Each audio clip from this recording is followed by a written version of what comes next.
Well, good morning. I hope you've all had a good week. Got some warmer weather, which is nice. This is a happy day for me. This is the end of school vacation week. They all got to go back to school now. It's odd for me because many of you know I work from home, so I'm used to having the house pretty much to myself. But now there's all sorts of people in my house that don't belong there. So it's been kind of tough for me this week. It's been a weird week at the Golden House. It's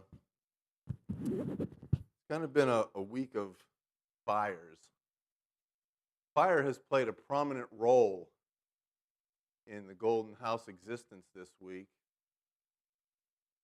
Early in the week, I forget, but maybe Monday or Tuesday, probably Tuesday, Carol said to me, "Hey, Jay, half the house is really cold. We have two furnaces in our house, one for the original house where the kids' bedrooms are, and we have a furnace in the addition where our bedroom is." And Carol said, "Hey, the kids' side of the house is really cold." I said, "So?" And she goes, "No, I turned the thermostat up and nothing happened, so something's wrong with the furnace." So I went downstairs and I checked the pilot light. You know what a pilot light is? It's that little tiny flame that if it's not there, the house goes cold, right? Well, the pilot light was out, so I'm down there fiddling around, possibly blowing the house up, trying to relight this pilot light. So I get that done, and I come upstairs. It was Tuesday, because I came upstairs, and we were getting ready for our community group that night. And so I came up from relighting the pilot light, and Carol says, "What would be nice? What would be really nice is if we put a fire in the fireplace for community group tonight. Wouldn't that just be so cozy and nice?" And I'm like, yeah, okay. And the funny thing is, we have our community group. The adults meet upstairs in the big living room, and Matt Welch has a teen devotional down in the room where the fireplace is. And I'm like, we're going to build a fireplace. We're going to waste it on the teens. I mean, I don't know why we're doing this, but so I don't argue whether I go outside and I bring in all the wet firewood because it's been in the snow and the rain and the snow and the rain and the snow and the rain. And I put it in there, and I'm trying to get it lit, and I've got these little fire starter blocks, and they're not working, and I'm rolling up paper, and that's not working. So meanwhile, I've got my head in the fireplace, and I'm doing that, and Carol decides it would be a great thing to go through the house and light a bunch of candles. So she comes into the room where I am, and she's lighting candles near the fireplace, and she's lighting candles in the kitchen and in the dining room and up the hallway and up into the big room and in the bathroom. I mean, it looks like a seance is going on there. It's Bible studies, it looks like a seance. But so she's got all these things lit, and I'm still trying to get the fireplace going. And people start showing up for study.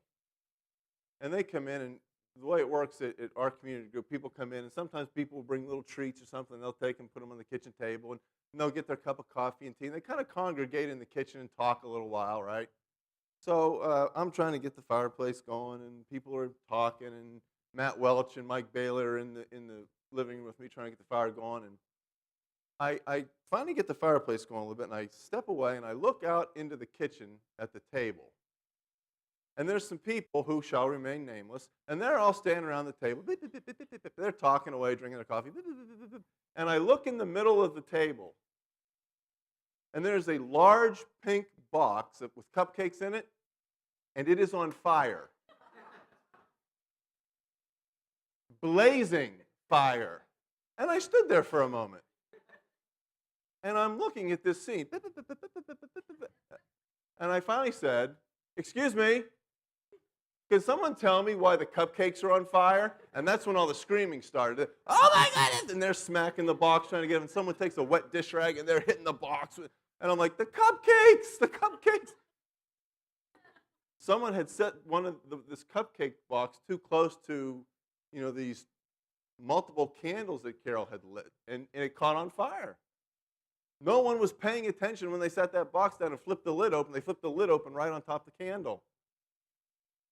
We should have taken that cupcake box and thrown it in the fireplace. It might have helped me, because I never did get a good fire going in the fireplace that night. But, and I was just like, did no one see this? Am I the only person that saw this blaze in the middle of my kitchen? Carol went around the house and started blowing out candles at that point. And amen. A little later in the week, it was either Thursday or Friday morning, early Thursday or Friday morning. I'm in bed asleep. The kids are in bed asleep. Carol's not in bed asleep. And I'm stirred from my slumber by the following. Fire, fire, fire, fire. That's what my home smoke alarm says when there's smoke in the house. Fire, fire. So I jump up out of bed and I run out into the kitchen, and the kitchen is filled with smoke. And I hear my son from his bedroom. Now, he does not like when the fire alarm goes off. It really kind of upsets him. He's like, there's a fire, fire. And I hear Carol running back the hallway. No, no, it's okay, Jake. It's okay. It's just me. I was cleaning, and I set the fire alarm off. Now, there's a sentence you don't always hear, right? I was cleaning, and I set the fire. The house is filled with smoke. Cleaning with a flamethrower or something. I don't know what she's doing. And it was way too early for me to even care, and I was way too tired, so I went back to bed. Never did find out how she... But fire has played a prominent role in our lives this week. And, you know, fire is a funny thing. Fire is a funny thing. We use fire to heat our homes, to create warmth, to produce light. We use it to cook food, to heat water. We even use it to create electricity. Fire is a good thing. There's many beneficial uses to fire. But when fire isn't controlled, when it's not attended to properly, when we don't give it the respect that it deserves, fire becomes destructive. It consumes things. It destroys things. It damages things. And what is left behind many times can't be repaired. It can't be salvaged. It's no longer usable. Just like the cupcakes. Yeah, no one had any of those cupcakes that night. Not only is fire destructive, but it can be fatal. We've seen people lose their lives in house fires, and factory fires, and forest fires. Fire can kill. The same fire that we use for light and warmth and cooking is the same fire that can take our lives. And the only difference between the fire that is useful and the fire that destroys is if and how that fire is controlled. It depends solely on whether that fire is respected and attended to, and how carefully we handle that fire. In the book of James, James asks us to consider what a great forest fire is set on fire by just a small, insignificant little spark. Even a little spark, if it's not given its proper attention, if it's not attended to properly, can set on fire an entire forest. And James asks us to consider this because he's going to compare this small, little, unattended spark to something else that seems very small and insignificant. He says the tongue also is a fire. Hey, well, that's great, James, because a fire can bring warmth and heat and food and hot water and electricity. Well, that's not really where James is heading in this passage. He's not looking at the controlled side of fire or the respected side of fire. He's talking about the uncontrolled piece of fire. He goes on to say that the tongue also is a fire, a world of evil among the parts of the body. It corrupts the whole person. It sets the whole course of his life on fire and is itself set on fire by hell. James is kind of a glass half empty kind of guy here, isn't he? James is looking at the uncontrolled portion of fire, the unrespected type of fire. I think it's interesting here that he uses the phrase that the tongue is a fire, a world of evil. It is a world of evil. There is no end to the sin. There is no end to the fires that we can set just by talking, just by some careless words. The number of sins, the number of destructive fires that we can set just by having air pass over our vocal cords. And all of these fires have one thing in common. They destroy, they damage, and they kill. They can destroy relationships. They can destroy people. They can destroy hope. And sometimes the destruction that's left behind is beyond repair. There's no way to salvage what these words can destroy. But not only is there a world of fires we can set, a multitude of different sins that come from our mouth, notice what James says is the breadth of the destruction of our words. He says the whole course of our life can be set on fire by words. We can set our whole existence to blaze, widespread damage to ourselves and to others. I want you to think about something here for a minute. I want you to think about the last time you had a really, really bad argument with someone close to you. It may have been one of those knockdown, drag-out type of fights. You know the ones where voices are raised and where blood pressure gets raised. Those type of screaming matches, we call them. Or maybe it was one of those verbal conflicts that included cynical remarks and the digging up of the past and the reliving of old mistakes. Or maybe it was one of those verbal conflicts where you just take turns criticizing each other, pointing out each other's weaknesses, each other's downfalls, where you're inadequate. Remember the last time you had one of these with someone who's close to you? And when I say close to you, I mean someone who's close to you. A spouse, a child, a parent, a sibling, someone who you have a close, intimate relationship with. Remember the last time you had one of these type of arguments with someone who loves you, someone who trusts you? For some of us, it wasn't that long ago. It may have been just a matter of days ago that we've had one of these type of arguments. And recall that during that altercation, during that fire, that words were coming out of your mouth unchecked and uncontrolled. Words were coming out of your mouth faster than your brain could catch up to hear what you're actually saying to that other person. And your anger and your resentment builds and builds, and as you have the altercation, the words become more poisonous and more damaging until finally someone just breaks. Someone finally just walks away, runs away.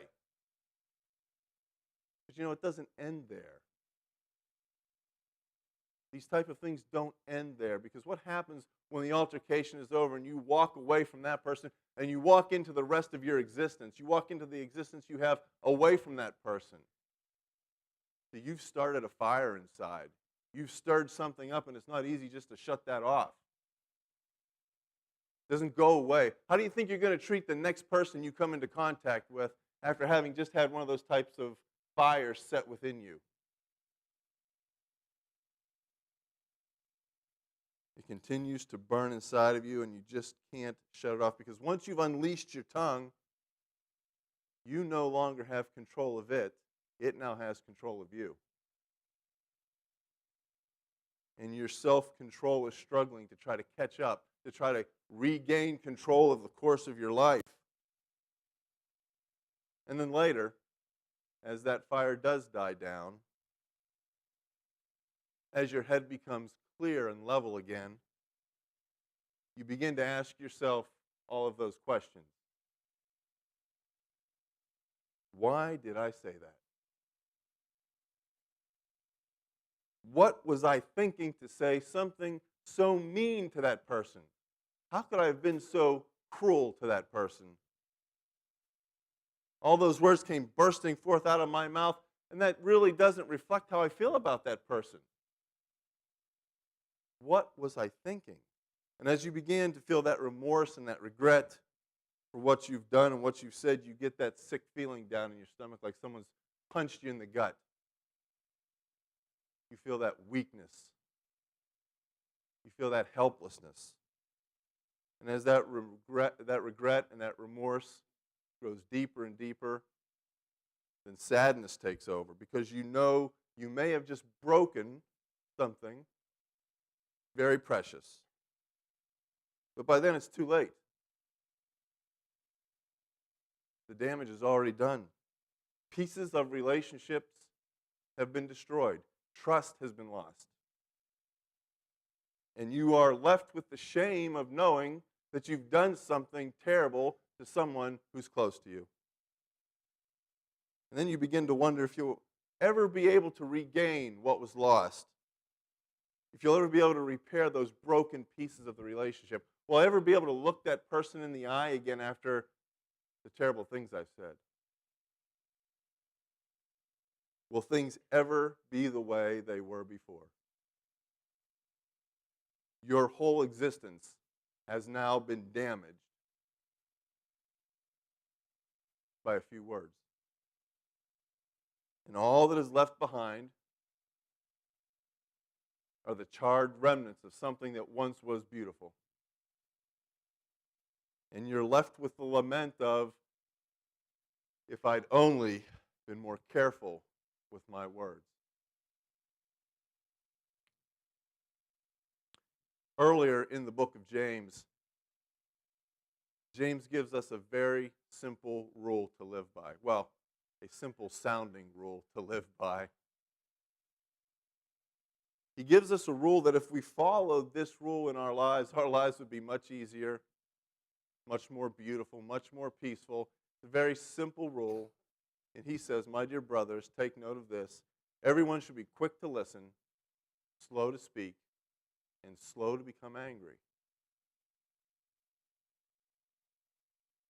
This is the words of James in the NIV translation of the Bible, which I use quite often. There's another translation of the Bible I like a whole lot. That's the J. Golden translation of the Bible. And the J. Golden translation says, my dear brothers, take note of this. Everyone should calm down, shut their pie hole, and listen. Calm down, shut up, and listen. Man, I'll tell you what, if I could have just, let's go back to James. I like James' version better anyway. How much easier my life would have been. I look back at all the times in my life, if I could have just calmed down, shut up, Jay, and listen, I would have saved myself a whole lot of grief. A whole lot of grief. By slowing down our tongue, we give our self-control time to weigh the cost of the words we're about to say. Weigh the cost of the words we're about. Words cost money. Not money. They cost things, though. They cost relationships. They cost trust. They cost love. Slow down. Weigh the cost of your words. Check each word before you speak it. Do we check each word before we speak it? Do we check each word before we speak it? Well, Jay, if I do that, I'd never get anything said. I have so much to say. If I check every word, I'd have to stop and really think, yeah, you would. Exactly. Maybe you shouldn't say so much. Do we consider the feelings of those who are going to be hearing these words that we put out there? Do we consider the impact of our words on someone who has a fragile heart? Do you ask yourself instead, what does this person need to hear from me to be built up? What does this person need to hear from my words to be encouraged? What can I use my words for good for this person? Do you check each word before you speak it?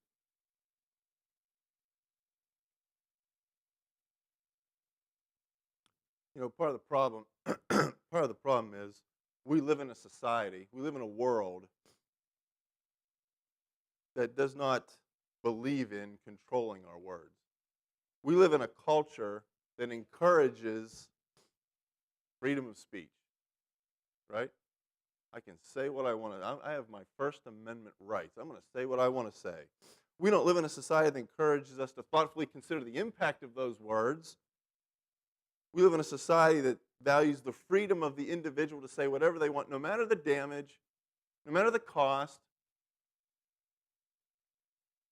and no matter what fires get started because of those words. We're going to give people a piece of our mind. Don't give them too big a piece. You don't have much to spare. We're going to make sure that our opinion gets heard. I have a voice and I will be heard. That's the society we live in. We're not going to go quietly into that good night, not before I get my 2 cents in. You ever hear anyone say, you know what? Darn it, I'm going to listen to you whether you like it or not.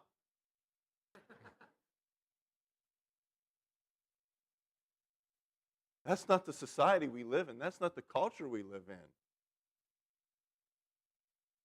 In our world, it is more important that the voice of one is heard, regardless of the fire that it starts, than it is for us to consider what those words do to other people. My challenge to you this morning is to take the following words of Paul to heart. Paul gives us these words that encourage us to use the fire of our tongue in a controlled and thoughtful manner to create warmth and to create light, and not to use the fire of our tongue to destroy and to damage. Paul says this, do not let any unwholesome talk come out of your mouths, but only what is helpful for building others up according to their needs, that it may benefit those who listen. Get rid of all the bitterness, rage and anger, brawling and slander, along with every form of malice. Be kind and compassionate to one another, forgiving each other just as in Christ God forgave you. The words of our mouths should be designed to what? To build others up for their benefit, addressing their needs, not so that I can get my opinion out on the table, not so that I can give you a piece of my mind. Our words are designed to produce warmth and light. Ask yourself this morning, be honest with yourselves, are you an inferno that destroys and damages? Does the stuff that comes out of your mouth set the whole existence on fire? Or are you a candle? A candle that provides light to all those around you, that benefits all those around you. I ask you this week to check each word. Check each word. Let's all stand together and sing.